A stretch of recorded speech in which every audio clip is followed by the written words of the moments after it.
Moi, j'ai créé l'association Ars Industrialis avec quelques amis il y a 2 ans et demi, avec comme vocation ou raison sociale la volonté de créer une politique industrielle des technologies de l'esprit au niveau européen. C'est ça la raison d'être d'Ars Industrialis.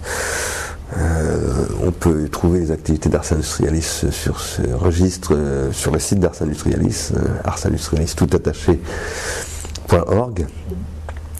Qu'est-ce que nous faisons dans Ars Industrialis? Donc nous réfléchissons à la manière de renverser une situation où actuellement des technologies électroniques, numériques, des grands médias, etc., sont surtout au service, disons, du développement de ce qui se concrétise pour nous sous la forme de ce que nous appelons une misère symbolique, une destruction finalement progressive des liens sociaux, des sociétés même.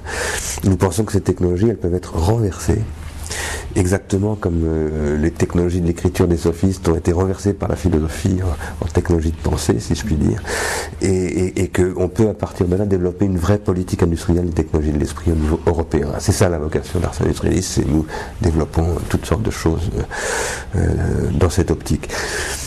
Parallèlement à ça, je dirais beaucoup plus centralement pour moi, parce que c'est mon activité principale et professionnelle, j'ai créé au Centre Pompidou l'Institut de recherche et d'innovation, qui est très facile à trouver si on tape Institut de recherche et d'innovation sur Google, où nous développons des technologies culturelles précisément. Cette fois-ci en grand, si je puis dire, au service du Centre Pompidou, mais au service du monde de la culture en règle générale.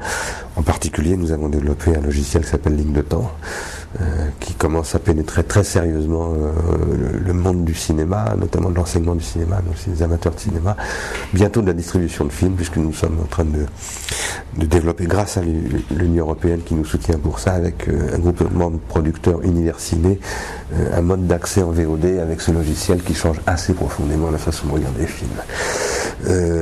Voilà, mais l'Institut de recherche et d'innovation, c'est un laboratoire qui a vocation à développer très nombreuses technologies dans ce domaine. Moi-même, j'ai écrit plusieurs livres où je défends cette politique. D'abord, Constituer l'Europe, qui est vraiment consacré à la question de la politique européenne dans ce domaine.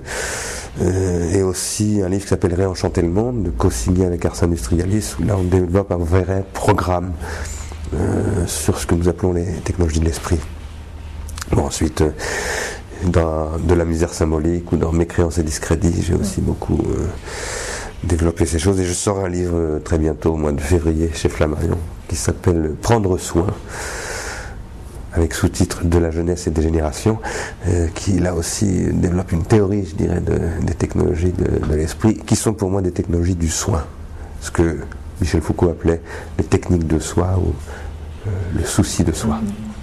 Voilà.